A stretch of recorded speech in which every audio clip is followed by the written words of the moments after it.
When we talk about the possibility of a third world war, we're not beginning with missiles, armies, or explosions. We're beginning with tension.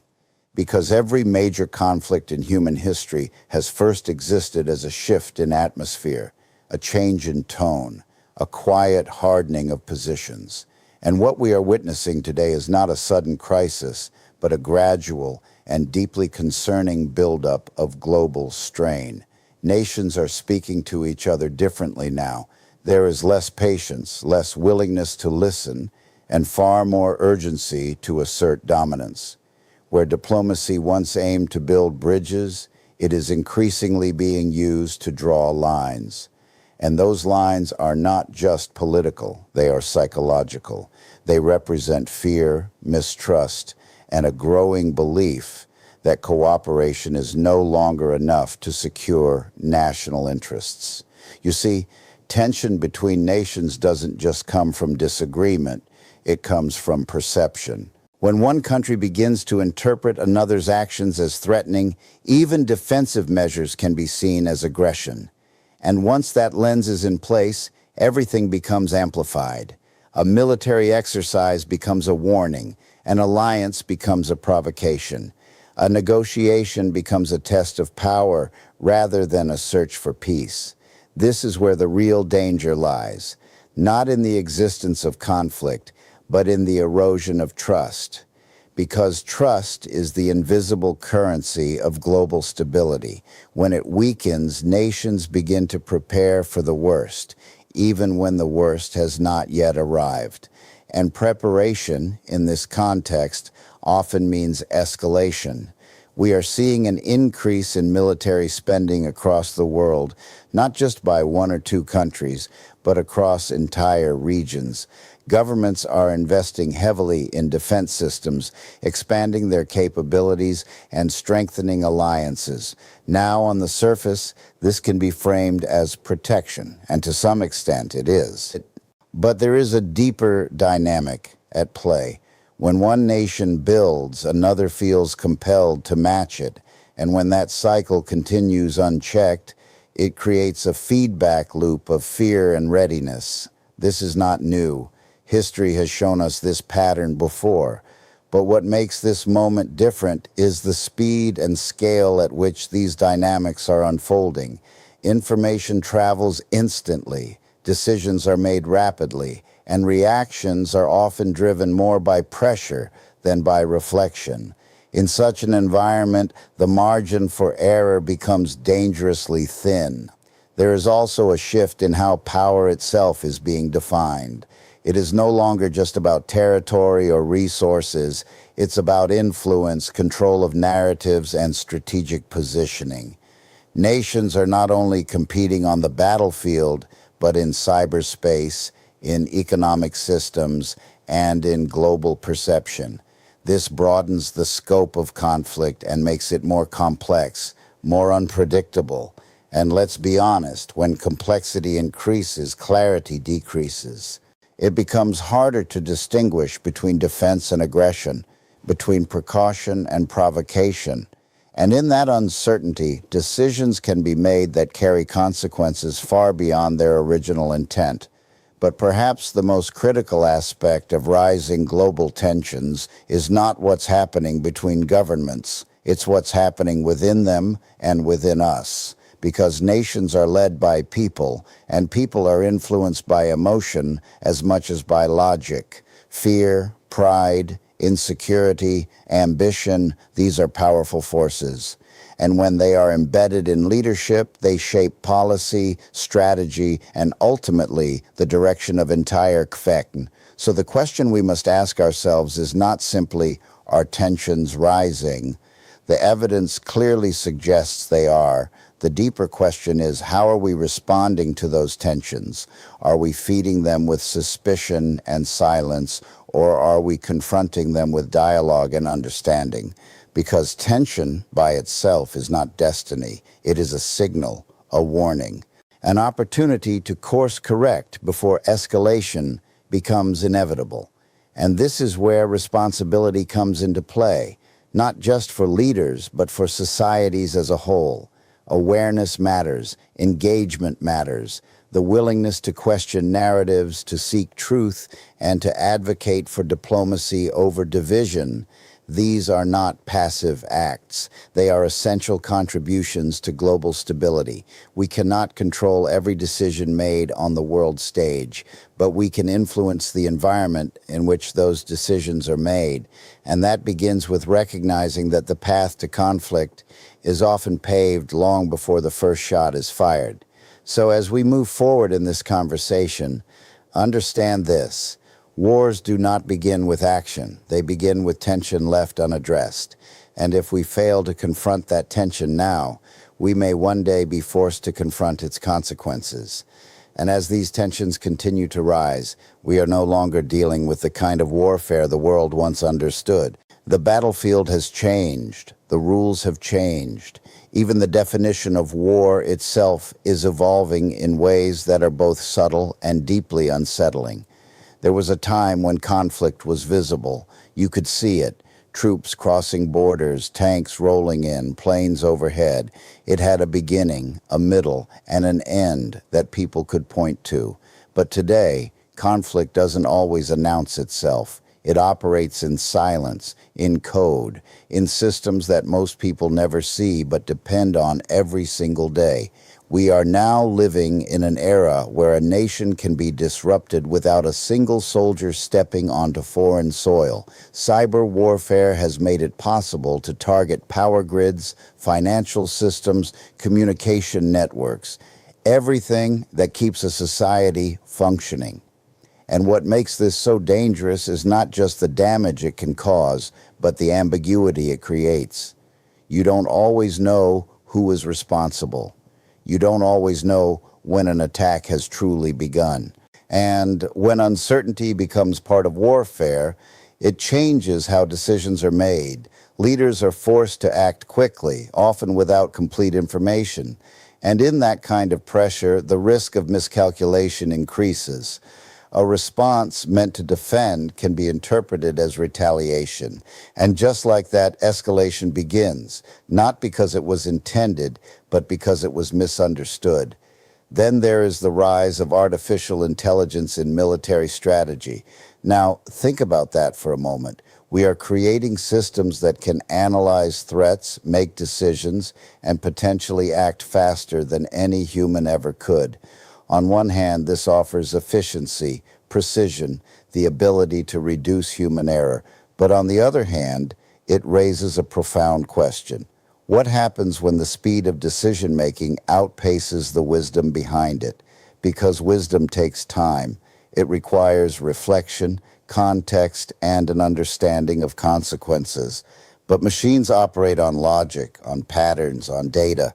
And while that can be incredibly powerful, it is not inherently moral. It does not feel the weight of human cost. It does not hesitate in the face of irreversible outcomes. So now we find ourselves in a position where the tools of war are becoming faster, smarter, and more autonomous, while the space for human judgment is becoming smaller. And that imbalance should concern us, not because technology is inherently dangerous, but because of how it can be used when guided by fear, competition, or the desire for control. And we cannot talk about modern warfare without addressing the shadow that has existed for decades, the presence of nuclear weapons. These are not new, but their relevance has not diminished. In fact, in a world of rising tensions and rapid technological advancement, the stakes they represent are even higher. Nuclear weapons are not just instruments of war. They are symbols of ultimate consequence. Their existence changes the psychology of conflict. It creates a constant awareness that any major escalation carries the potential for devastation on a scale that is almost impossible to comprehend. And yet, despite that awareness, the systems that govern these weapons are still influenced by human decisions, by political agendas, by moments of crisis. That is a reality we cannot ignore, because the more complex and pressured the global environment becomes, the more fragile those decision-making moments can be. What ties all of this together, cyber capabilities, artificial intelligence, nuclear arsenals, is not just their power, but their speed. Conflict can now escalate in minutes, not months. Reactions can outpace reasoning, and once certain thresholds are crossed, there may be no opportunity to step back. This is the paradox of modern warfare. We have developed technologies that are meant to secure us, to protect us, to give us an advantage. But in doing so, we have also created conditions where a single misstep can have consequences that ripple across the entire world. So the question becomes, are we evolving our sense of responsibility at the same pace as our capabilities? Because having the power to act does not always mean we should act. And having the ability to respond instantly does not mean we understand the full impact of that response. This is not just a technological issue, it is a human one. It challenges our discipline, our restraint, and our ability to think beyond immediate gain. It forces us to confront a deeper truth, that progress without wisdom is not progress at all. And if we continue to advance our tools of conflict without equally advancing our capacity for understanding, then we are not reducing the risk of war, we are accelerating it. Because in this new era, the greatest threat is not just the weapons we create, it is the speed at which we may choose to use them. And when you combine rising tension with rapidly evolving tools of warfare, something else begins to happen. Something history has warned us about time and time again. Conflicts that once appeared contained, distant, even isolated, begin to stretch beyond their borders. They start to pull in attention, resources, and eventually involvement from others who were never part of the original dispute. Because no conflict today exists in isolation. Every region is connected, economically, politically, technologically. What happens in one part of the world sends signals across the entire system. And those signals don't just inform, they influence, they pressure, they provoke responses. A regional conflict might begin with a local grievance, territory, governance, identity, but very quickly it becomes something larger. Other nations begin to take interest, not always out of concern, but out of strategy. Alliances come into play, commitments are tested, and before long, what started as a localized issue becomes a stage for global positioning. You see, power doesn't just respond to conflict, it gravitates toward it, because conflict creates opportunity.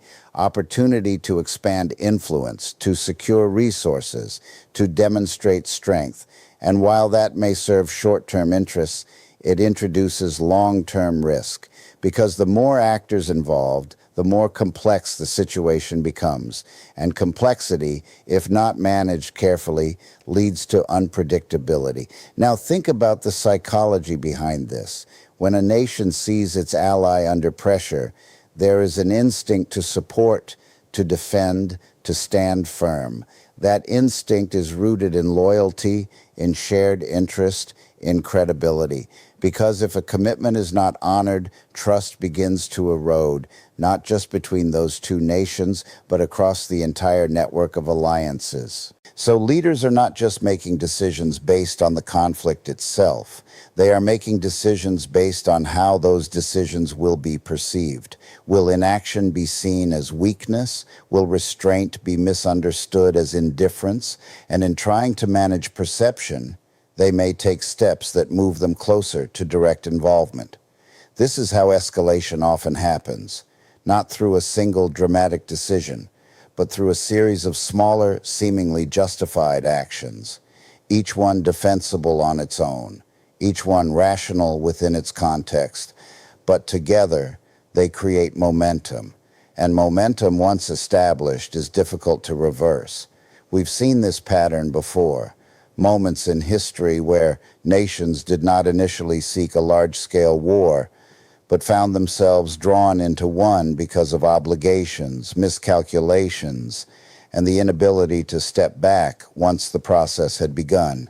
The difference now is that the network is wider, the connections are tighter, and the pace is faster. There's also the role of economics in all of this. Global markets are deeply interconnected. Supply chains stretch across continents. Energy, food, technology, these are not confined within borders. So when conflict disrupts one region, the effects are felt everywhere. Prices shift, resources become scarce, stability begins to waver, and when economic pressure increases, so does political pressure. Governments are forced to respond, not just to external threats, but to internal demands. Citizens want security, they want stability, and when those are threatened, the call for decisive action grows louder. So now leaders are balancing multiple layers of responsibility: international commitments, domestic expectations, strategic interests. And in that balancing act, the margin for error becomes incredibly small. But perhaps the most important thing to understand is this: escalation is rarely intentional. It is often the result of misalignment, of goals, of communication, of perception. One nation acts to stabilize, another interprets it as aggression. One alliance strengthens its position, another sees it as encirclement. And just like that, the cycle intensifies. This is what makes the spread of conflict so dangerous. It doesn't require a master plan. It only requires a series of reactions that are not fully aligned. And in a world where information is incomplete and trust is fragile, that misalignment becomes more likely. So the responsibility here is not just to respond to conflict, but to understand its potential trajectory, to recognize early when a situation is no longer contained, to ask not just what is happening now, but what could this become if left unchecked? Because once a conflict reaches a certain scale, the options begin to narrow, flexibility decreases, positions harden, and the ability to de-escalate becomes more difficult with each passing step. This is why awareness matters. This is why perspective matters. Because if we only look at conflicts as isolated events, we miss the bigger picture. We fail to see the connections, the patterns, the warning signs that history has already shown us. And if we fail to see those patterns, we risk repeating them, not out of intention, but out of inattention. So as we consider the state of the world today, we must move beyond the idea that distance equals safety. In a connected world, there is no such thing as a distant conflict. There are only conflicts whose consequences have not yet reached us. And if we do not take seriously the way these situations expand, evolve, and entangle, then we may find ourselves asking how something so small became something so large, only after it is too late to contain it. And when we follow this path to its logical conclusion, rising tensions, accelerated technologies, and conflicts that refuse to stay contained, we are left with a question that is both simple and deeply uncomfortable. What does all of this mean for humanity?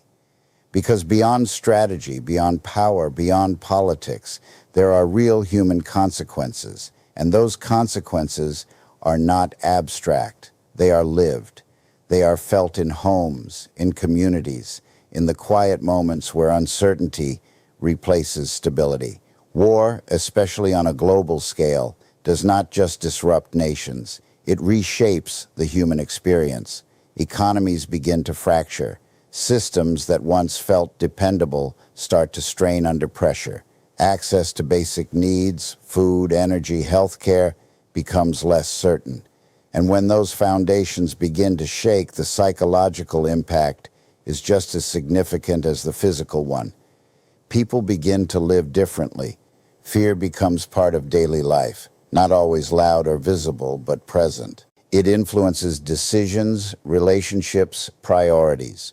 It narrows perspective. Because when survival becomes the focus, long-term thinking often fades into the background. And this is where the true cost of global conflict reveals itself, not just in destruction, but in limitation. The limitation of potential, the interruption of progress, the loss of opportunities that never get the chance to exist. Think about the generations that would grow up in such an environment. What kind of mindset are we cultivating when uncertainty becomes the norm, when trust in systems, in institutions, even in the future itself, begins to erode? Because stability is not just a political condition, it is a psychological one. It allows individuals to plan, to create, to invest in something beyond the present moment. When that stability is compromised, so is the ability to think expansively. And a world that cannot think beyond the immediate is a world that struggles to move forward. There is also the issue of displacement. Conflict forces people to leave behind what they know, their homes, their communities, their sense of identity. And while the term refugee is often used in policy discussions, behind that word are millions of individual stories. People navigating loss, uncertainty, and the challenge of starting over in environments that may not fully accept them. This creates strain not only on those directly affected, but on the global system as a whole. Resources are stretched. Tensions rise within and between societies, and the sense of division deepens. At the same time, global conflict has a way of distorting priorities. Resources that could be used for development, education, innovation are redirected toward defense and survival. And while security is essential, the imbalance can slow progress in areas that define the quality of human life. So we have to ask ourselves, what kind of future are we investing in when the majority of our energy is focused on protecting against each other rather than building with each other? Because ultimately, the stability of the world is not determined solely by the absence of war, but by the presence of cooperation, by the ability to resolve differences without destruction, by the willingness to see beyond immediate interests and recognize shared humanity. And this is where the conversation becomes more than political. It becomes philosophical. It challenges how we define strength. Is strength the ability to dominate, or is it the discipline to restrain? Is it found in control or in understanding? Because if we continue to approach global conflict from a mindset of competition alone, we reinforce the very dynamics that lead to escalation. But if we begin to shift toward a mindset of collaboration, of dialogue, of long-term thinking, we create space for different outcomes. Now, that shift is not easy. It requires trust in an environment where trust is fragile. It requires patience in a world that moves quickly. And it requires leadership that is willing to prioritize stability over short-term advantage. But it also requires something from us as individuals, as societies: awareness, engagement, a refusal to be passive observers of global dynamics that will ultimately shape our lives. Because the truth is, the impact of global conflict does not stop at borders. It reaches into economies, into cultures, into the very fabric of how we live and interact with one another. So the question is not whether we are affected. The question is how we choose to respond to that reality. Do we accept a future defined by fear and division, or do we actively support efforts, however small they may seem, that promote understanding, cooperation, and stability? Because history is not just shaped by leaders and events, it is shaped by collective mindset, by what people are willing to tolerate, to question, to change. And if there is one thing we must take from this entire discussion, it is this: the future is not something that simply happens to us. It is something we are participating in, whether consciously or not. So we have a choice: to remain reactive, waiting for outcomes we cannot control, or to become intentional, aware, and engaged in shaping a world where conflict is not the default path. Because in the end, the greatest threat to global stability is not just the presence of conflict, it is the absence of responsibility in how we respond to it.